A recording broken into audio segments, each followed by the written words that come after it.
Chapter 28 Reckoning at Dawn. Azural awoke in a dim grove, the first light of dawn breaking through the twisted branches above. Her body felt heavier than before, her spirit weary but fiercely alive. Talvar and Soraya knelt beside her, their expressions filled with relief and an underlying concern. As she sat up, the memories of the battle flooded back, vivid and searing.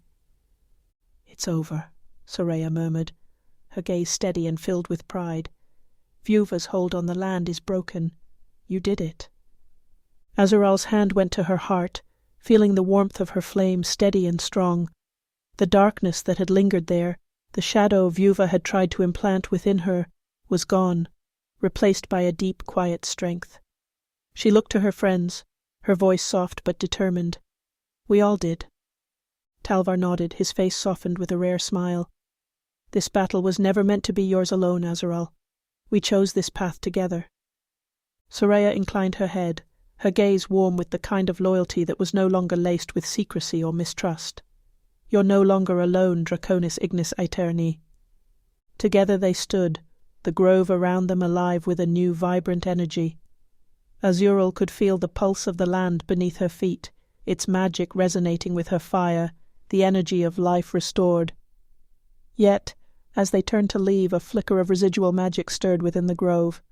Azural paused, sensing a presence, something ancient, watching them from the depths of the forest. She closed her eyes, listening to the faint hum of the energy in the air, and a vision took hold. In the vision, Azural stood in a vast twilight expanse, an endless sea of stars stretching overhead. Before her loomed a colossal figure, a dragon, its scales shimmering with hues of gold and blue, eyes as old as time itself. The creature was both magnificent and foreboding, its gaze piercing and knowing. "Draconis Ignis Aeterni," the dragon intoned, its voice echoing through the space. "You have embraced your fire, but your journey is far from complete. The balance has been restored, but peace is fragile. Remember, light alone cannot survive without darkness." Azural met the dragon's gaze, her heart steady. "I understand," she said, her voice unwavering. "I will protect this balance, whatever it takes." The dragon inclined its head, a quiet acknowledgement of her resolve. "You are not bound by prophecy alone, Azural.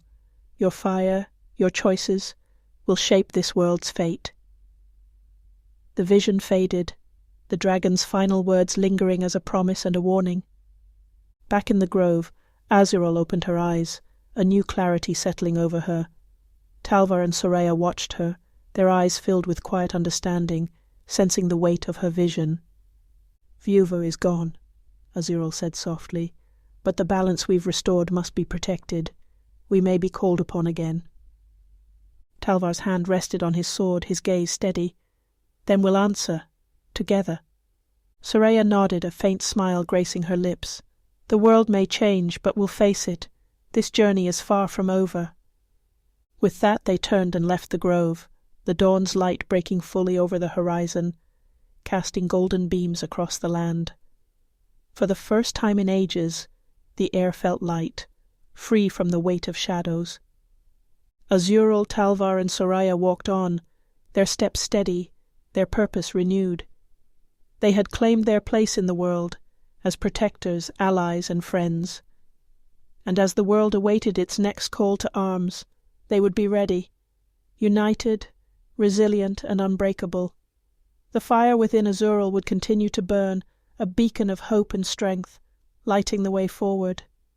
This chapter concludes the journey of the Draconis Ignis Aeterni, but their legacy was far from ended, their purpose only beginning anew.